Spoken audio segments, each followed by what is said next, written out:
Hi hello నమస్తే, నేను మీ Subbu, tech Subbu. ఈరోజు మనం ఆన్లైన్లో జరిగే మోసాల గురించి తెలుసుకుందాం. వాటిలో ముఖ్యంగా ఫేస్బుక్లో జరుగుతున్న కొన్ని ఆర్థిక నేరాల గురించి అయితే మాత్రం తెలుసుకుందాం. ఎందుకంటే మనకన్నా ఒకవేళ తక్కువ స్థాయిలో ఉన్న వ్యక్తులు ఎవరైనా మనల్ని డబ్బులు అడిగారు అనుకోండి, వాళ్ళు తిరిగి ఇచ్చే విధానాన్ని బట్టి ఇవ్వగలరా లేదా అని ఆలోచించి వాళ్ళకి కొంత మనీ అనేది మనం అప్పుగానో లేకపోతే ఉచితంగానో ఇస్తూ ఉంటారు. లేదు మనకన్నా కొంచెం గొప్ప వాళ్ళు అయితే కనుక వాళ్ళు ఖచ్చితంగా ఇస్తారులే, ఎట్టిపోతారు అని చెప్పేసి మనం డబ్బులు అయితే ఇవ్వడం జరుగుతుంది. అదిగాక కొంచెం అది అలా ఇవ్వడం కొంచెం గర్వంగా కూడా ఫీల్ అవుతారు చాలామంది. దీన్ని ఆసరాగా తీసుకొని ఫేస్బుక్లో కొంతమంది ఎవరైతే ఈ ఆర్థిక నేరాలకు పాల్పడే వ్యక్తులు ఎవరైతే ఉన్నారో వాళ్ళు దీన్ని అదనంగా తీసుకొని ఫేస్బుక్లో మోసాలకు పాల్పడుతున్నారని అయితే చెప్పొచ్చు. నాకు తెలిసి ముఖ్యంగా గత నెలలో నాకు తెలిసిన ఒక పెద్ద రాజకీయ నాయకుడి ఫేస్బుక్ అకౌంట్ కానివ్వండి, అలానే ఒక పెద్ద డాక్టర్ గారి ఫేస్బుక్ అకౌంట్ కానివ్వండి హ్యాక్ చేసి వాళ్ళ అకౌంట్ ద్వారా మనల్ని డబ్బులు అడగడం అనేది జరిగింది. ఎక్కువ మంది ఫ్రెండ్స్, ఎక్కువ మంది ఫాలోవర్స్ ఉన్న అకౌంట్స్ ఏవైతే ఉన్నాయో వాళ్ళ అకౌంట్స్ని హ్యాక్ చేసి వాళ్ళ అకౌంట్ ద్వారా మనల్ని డబ్బులు అడిగితే ఈజీగా డబ్బులు వచ్చేస్తాయని చెప్పేసి వాళ్ళ ఫీల్ అవుతుంది.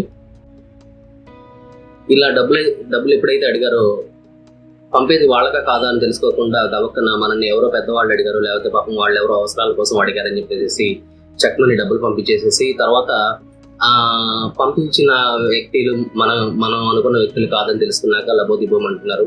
తర్వాత సైబర్ పోలీస్ స్టేషన్కి వెళ్ళినా కానీ ఆ సైబర్ పోలీస్ స్టేషన్ వరకు వెళ్ళాల్సిన అవసరం అయితే ఏర్పడుతుంది.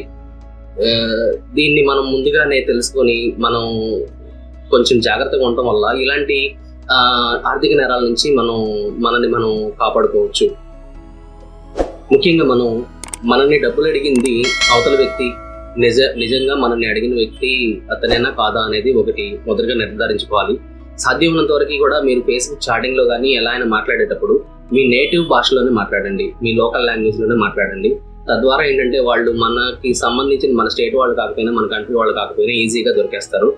అలానే వాళ్ళు డబ్బులు అడుగుతున్న నెంబర్ అనేది వాళ్ళదా కాదా అనేది ఖచ్చితంగా తెలుసుకోండి. ఎందుకంటే మనం గూగుల్ పేలో కానీ ఫోన్పేలో కానీ డబ్బులు పంపించేటప్పుడు మనం ఆ ఫోన్ నెంబర్ ఎప్పుడైతే ఎంటర్ చేస్తామో ఆ నెంబర్కి సంబంధించిన పేరు అనేది మనకి బ్యాంకులో వాళ్ళ అకౌంట్లో ఏ పేరు అయితే ఇచ్చారో ఆ పేరు అనేది మనకి డిస్ప్లే అవుతుంది. కాబట్టి ఆ పేరు వాళ్ళదేనా కాదా అని ఖచ్చితంగా సరి చూసుకోండి. నెక్స్ట్ వచ్చేపాటికి ఇందాక చెప్పాను కదా, మీకు లోకల్ నేటివ్ లాంగ్వేజ్లో మాట్లాడినప్పుడు వాళ్ళు కనుక మన స్టేట్ వాళ్ళు కాకపోతే ఈజీగా దొరికేస్తారు. వాళ్ళకి మన లాంగ్వేజ్ రాదు కాబట్టి మ్యాక్సిమం మీకు సాధ్యమైనంత వరకు ఆ అవతల వ్యక్తికి ఎవరికైతే మీరు డబ్బులు పంపించాలనుకుంటున్నారో వాళ్ళకి ఒకసారి ఫోన్ చేసి తెలుసుకోవడం ద్వారా మీరు పంపుతుంది వాళ్ళకైనా కాదా అనేది ఖచ్చితంగా తెలుస్తుంది.